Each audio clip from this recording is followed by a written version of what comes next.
Be me, sitting in my apartment Friday night, staring at my phone.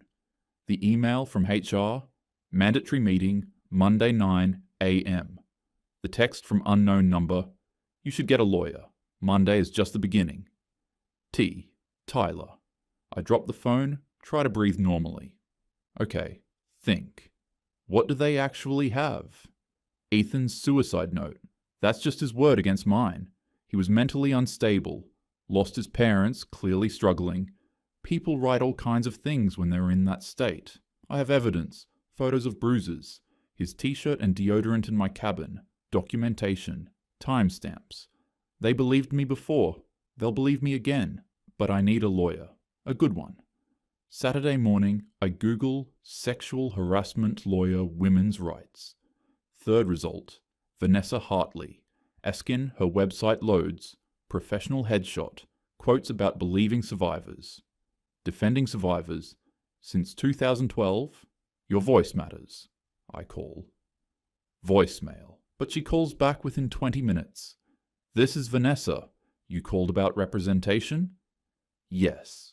I reported workplace harassment and now they're investigating me because he died. Silence then. Come to my office. Today. 2 p.m. Her office is downtown. Waiting room has posters. Believe women, me too. Her truth matters. I feel safer already. Vanessa greets me. Mid-40s, sharp suit, warm but professional. In her office, she gestures to a chair. Tell me everything. I do. My version. The version where Ethan harassed me, I reported him, and now everyone's blaming me for his suicide. I show her the photos, the bruises, his belongings. When I'm done, she leans back. I believe you. 3 words. I almost cry with relief. And I'm going to help you fight this. What you're experiencing is classic victim blaming. A man in a position of power, yes, wealth is power, rejects a woman professionally. She reports harassment, and suddenly, she's the villain. But he killed himself. They're saying it's my fault. His mental health was not your responsibility. You reported harassment. That's your legal right. What he did after is not on you. She pauses. Did everything happen the way you described? I look her in the eye.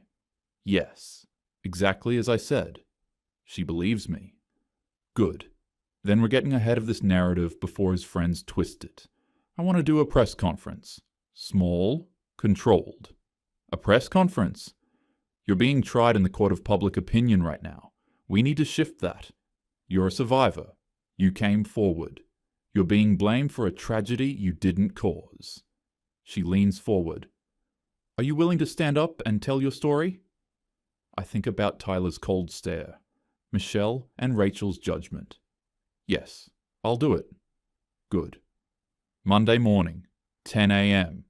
Between now and then, no social media, no talking to anyone from work. Understood.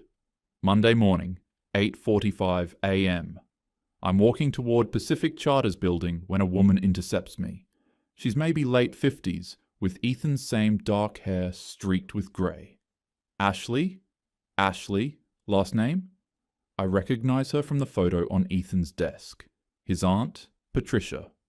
Yes? Her voice is shaking with rage. You killed my nephew. My heart stops. I'm sorry for your loss, but I didn't. He was innocent. She steps closer. And you destroyed him. He wrote it all down. We know what you did. Ma'am, I understand you're grieving, but he called me 3 days before he died. Said everyone thought he was a monster. Said he couldn't live with it. You did that to him. Security is walking over now. Patricia's voice rises. The truth is coming out. You won't get away with this. They escort her off the property. She's crying now. I'm shaking. I text Vanessa. His aunt just confronted me in the parking lot. Security removed her. Response. Perfect. Use that emotion. Press conference in 1 hour. 10 a.m. Small conference room Vanessa rented downtown. 3 local reporters, 2 feminist bloggers. About 15 people total. I'm still rattled from Patricia, which actually helps. I look genuinely shaken. Vanessa introduces me. I'm representing Ashley, a survivor of workplace harassment who is now being blamed for her harasser's suicide. I read from the statement we prepared. I came forward about harassment because it was the right thing to do. Instead of support, I've been suspended, investigated, and blamed for a man's mental health crisis. This morning, his family member confronted me in my workplace parking lot, calling me a murderer. I'm not responsible for his choices. I have evidence, physical injuries, his belongings, documentation. But because he died, suddenly I'm not supposed to be believed. One reporter asks, "What do you say to people who think you fabricated the claim?" I look directly at the camera. I'd say look at the evidence. Look at my injuries. Ask yourself why a woman would put herself through this unless it was true. After, Vanessa squeezes my shoulder. You did great. This'll run tonight and tomorrow. We're building your narrative. By Tuesday, the articles are out. 2 feminist blogs write supportive pieces. Survivor blamed for abuser's suicide. The problem with posthumous hero worship. Comment sections are mixed. Something feels off about this story. His friends say she pursued him for months, but also, believe women. She has evidence. And poor woman is being re-victimized. Vanessa posts on her social media, representing a survivor who had the courage to report workplace harassment. Now she's being investigated for his suicide. This is why women stay silent. Believe survivors. Within hours, 1,200 shares. Advocacy group, Voices United, reshares it. I get 50+ DMs. Stay strong. We believe you. You're so brave. I screenshot them all, send them to Vanessa. She replies, "See? You have support. Don't let them intimidate you." Tuesday afternoon, Pacific Charter releases a statement. We're conducting a thorough review of new information. Then I see it. Tyler's comment below the post. New information equals proof of her lies. Justice is coming. My stomach drops. I call Vanessa. Tyler's saying they have proof I lied. He's grieving. He's lashing out. He's biased. Her voice is calm. You have evidence. He has emotional investment in defending his dead friend. But what if... Ashley. You're the victim here. Don't let him get in your head. Wednesday morning, anonymous text. FYI, office is split. About half believe you, half believe Tyler. People are taking sides. Half. Half the office believes me. That's not bad. I thought everyone would turn on me. I text Vanessa. Someone said the office is divided. Half believe me. She responds. Good. That means your press conference worked. See? You're not alone.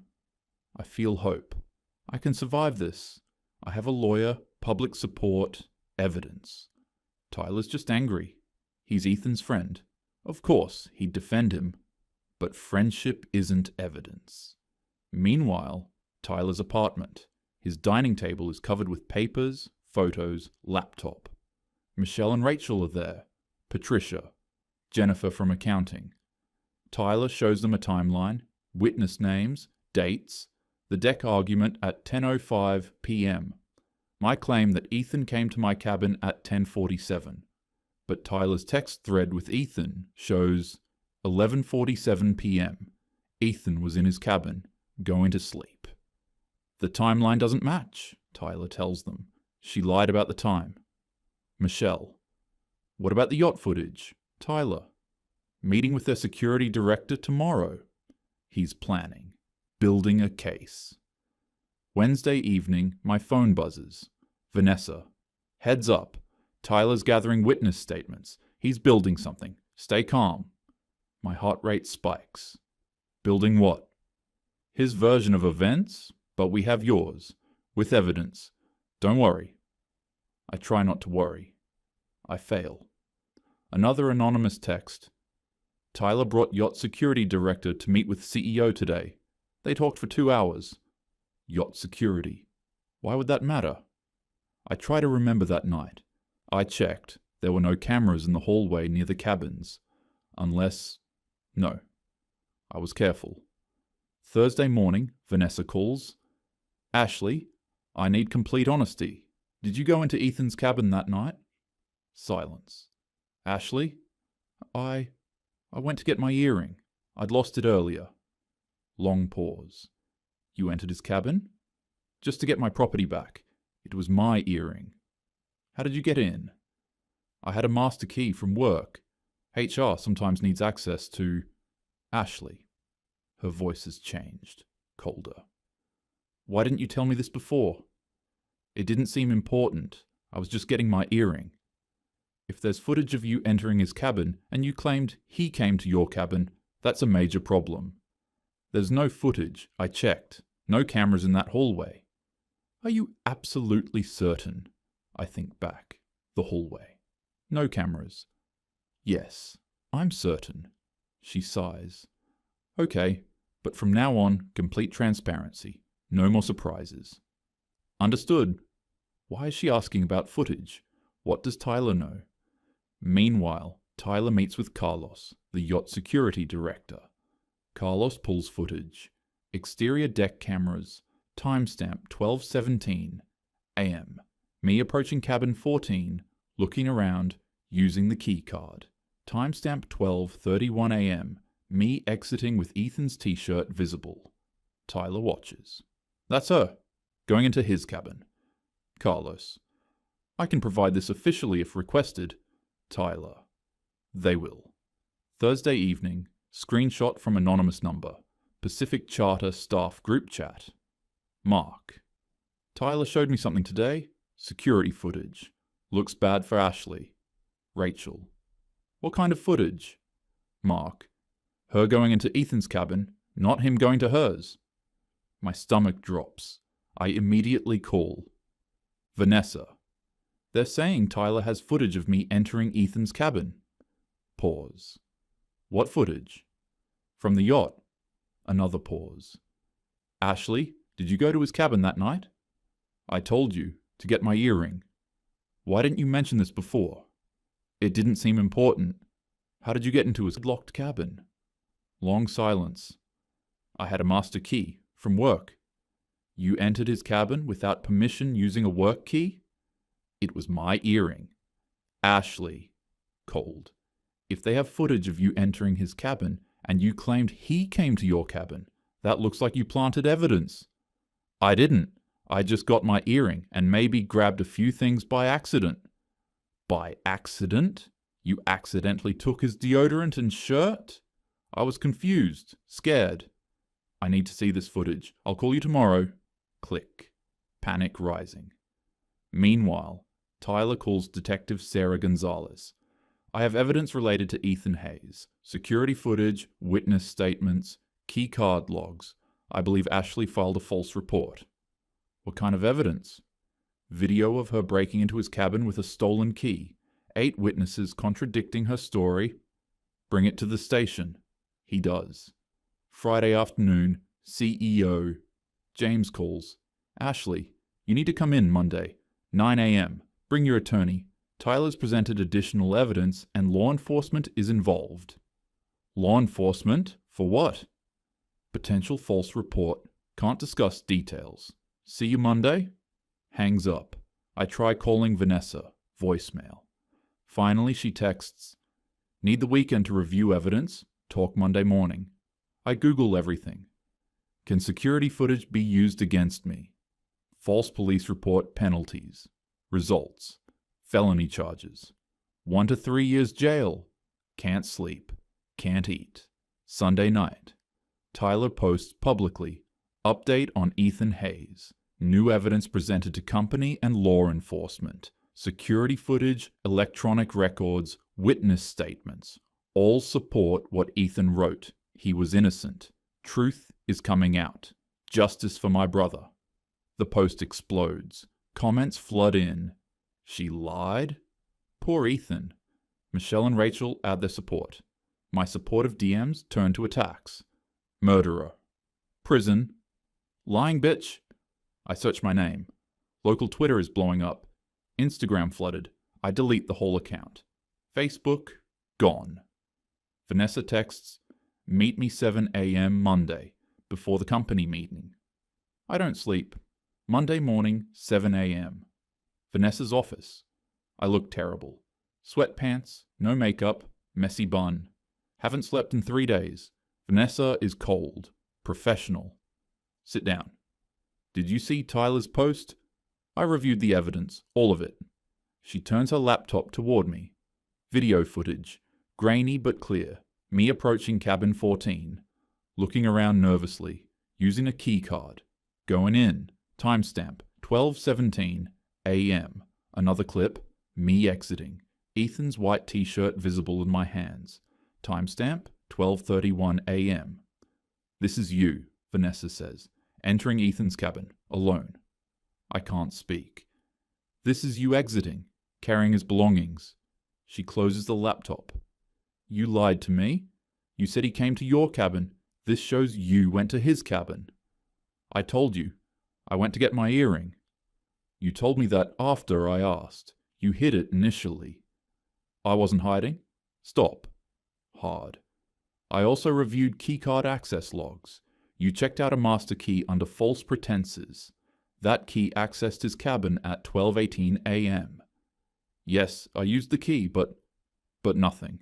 You broke into his cabin, took his belongings, photographed them as evidence, then claimed he brought them to your cabin. That's fabricating evidence. That's fraud.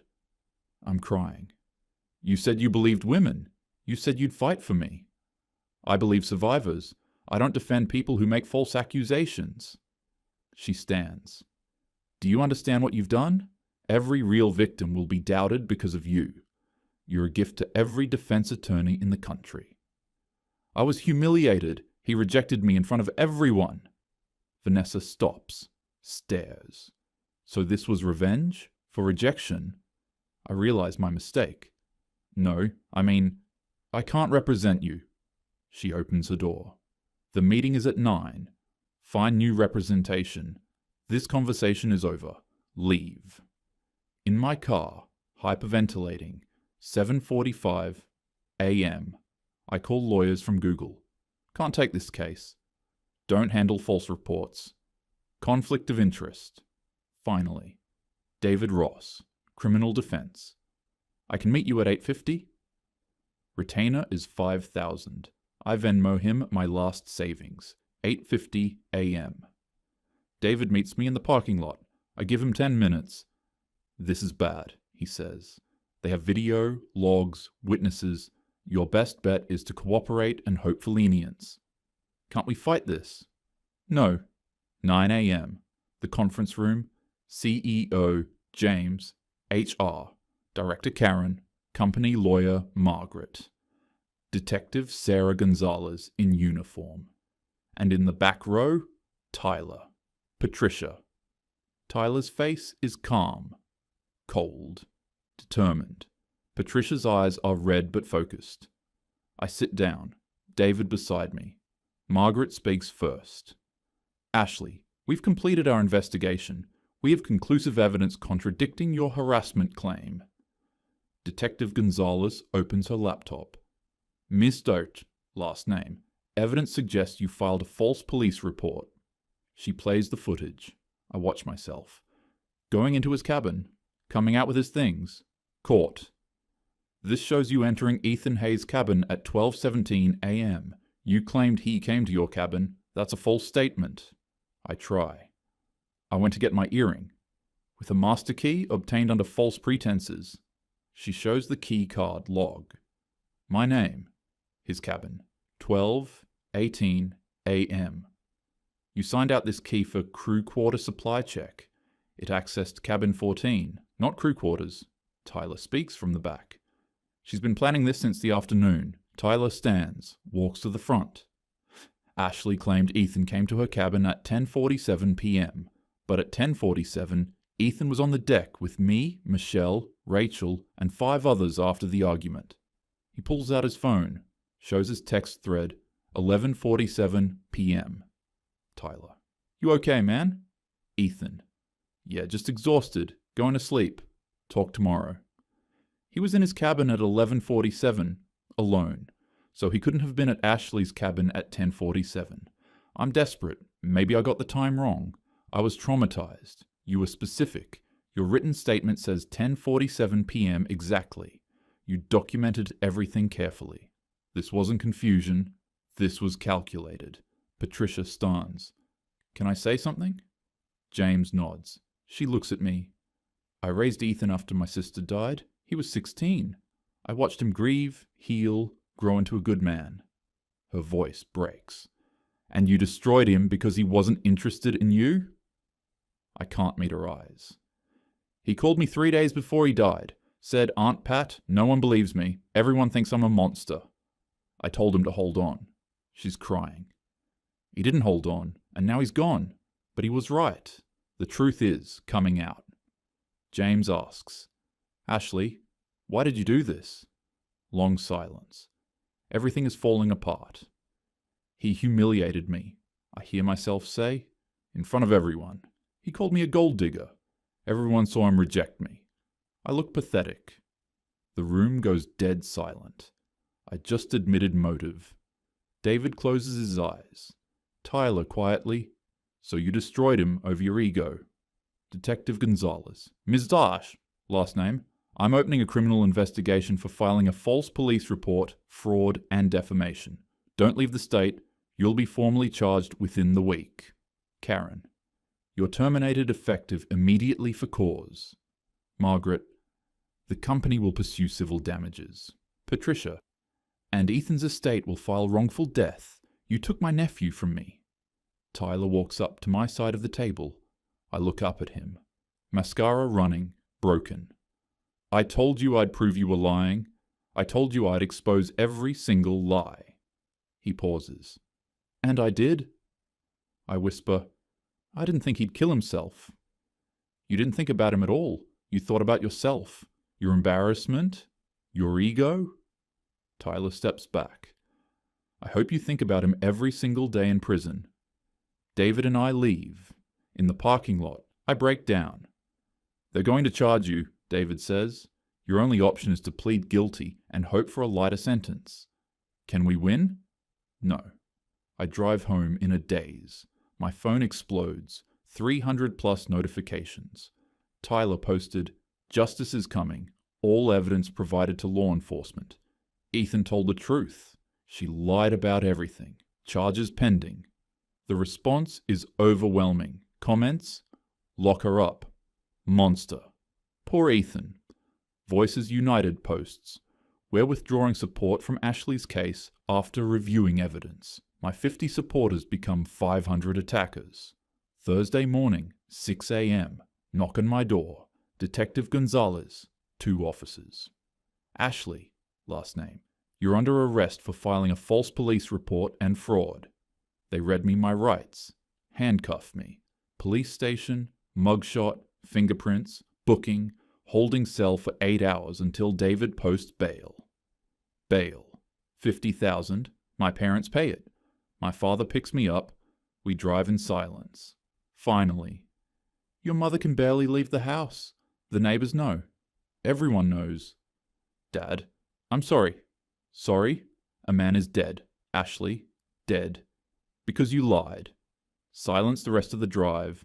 The news picks it up. HR worker charged with filing false harassment claim. Man's suicide preceded charges. My name. My mugshot. Ethan's smiling obituary photo. Comment section. 400 plus comments condemning me. Shared 2,000 times. Tyler posts a photo of Ethan, smiling, happy, alive, with a message about his innocence and the evidence. The support pours in. My best friend Sarah texts, I saw your mugshot. Tell me this isn't real. Sarah, it's complicated. Did you or did you not make up a harassment claim? Silence. You know what happened to my sister. She was actually assaulted and no one believed her. And you made it harder for women like her. You're disgusting. Lose my number. Blocks me. Jessica. I work in HR. I can't be associated with this. Don't contact me. My mother calls. I need time. I can't look at you right now. Mum, please. Your Aunt Emily was actually assaulted. You know this. I'll send money for your lawyer, but don't call me.